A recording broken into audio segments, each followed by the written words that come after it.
Yesterday's podcast ended with words about the mystery of providence. And maybe that expression is familiar to you because it's the title of a well-known and wonderfully helpful book written by a man called John Flavel. He was a minister on the south coast of England in the 17th century, and he knew a great deal of suffering.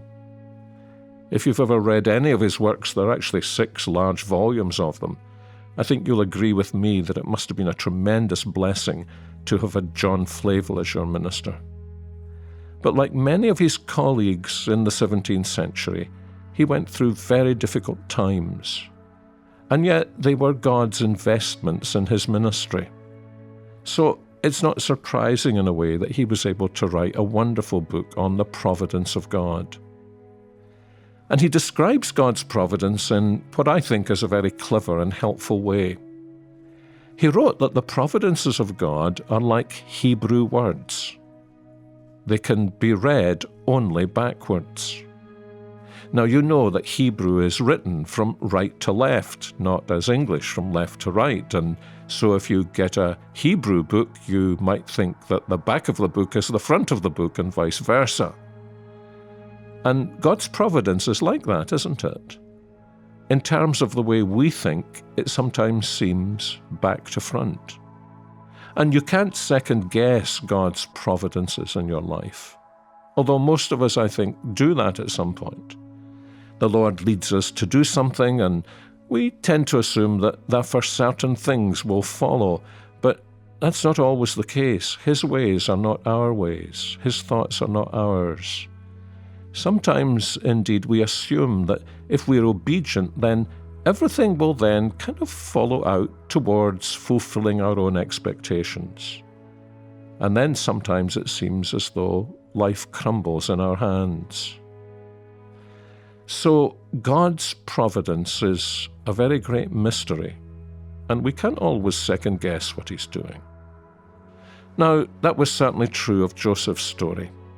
And yesterday I was commenting on the responsibility that Jacob had for the mess he introduced into his own family life. And then we saw something of the deceitfulness of his own sons. And yet, all of that seemed to be part of God's ways of undeceiving him. It's clear that at first he wasn't completely untwisted. But by God's grace, God was working in him through these messy circumstances to transform his life, to make him a person of integrity, and to bring about a reconciliation with his family. He deceived his father, and then his sons deceived him about selling Joseph into slavery. They, interestingly, dipped his coloured coat in goat's blood, just as the father had deceived his own father by the way in which he covered himself. So they were deceiving their father in turn. But as I say, not even this really transformed Jacob, because clearly Benjamin now became the favourite. And then as the plot line unfolds, we notice something remarkable takes place. In order to be given back the son that he has lost, Jacob has to be willing to lose the son that he cherishes most of all. He doesn't want to let Benjamin out of his sight. And you can't help wondering if Joseph, who insisted on his brothers bringing the youngest brother to see him, sensed that God wanted him to be the instrument that would help break this family behavior pattern of favoritism. And what it led to was this beautiful family reconciliation. That's wonderful, isn't it? But you can read the whole story of Joseph in under an hour. And it's easy to forget that these events took a decade and a half to unfold in Jacob's life. Not only are God's thoughts and ways not ours, God's sense of timing isn't ours either. It's only because we can look back over many years that we see how various strands of God's purposes were actually being woven together. As Flavel said, like Hebrew words, the providence of God makes ultimate sense only when we read it backwards. So the doctrine of the providence of God doesn't relieve us from going through difficult times. seasons when we wonder what God is doing. But what this doctrine of providence does do is it reassures us that God knows what He is doing. So, yes, we can't pre-guess God's purposes.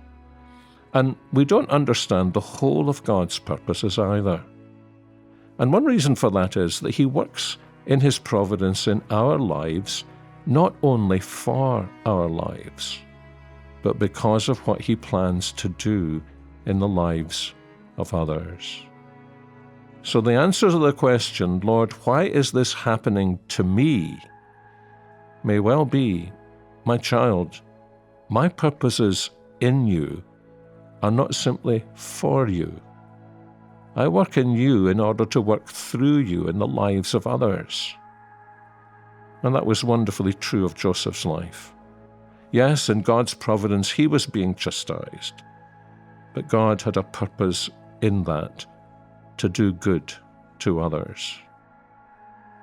And so as we yield to the Lord's providence in our lives, we also learn to ask Him to make that providence work in and through us, not only for His glory, but also for the blessing of others.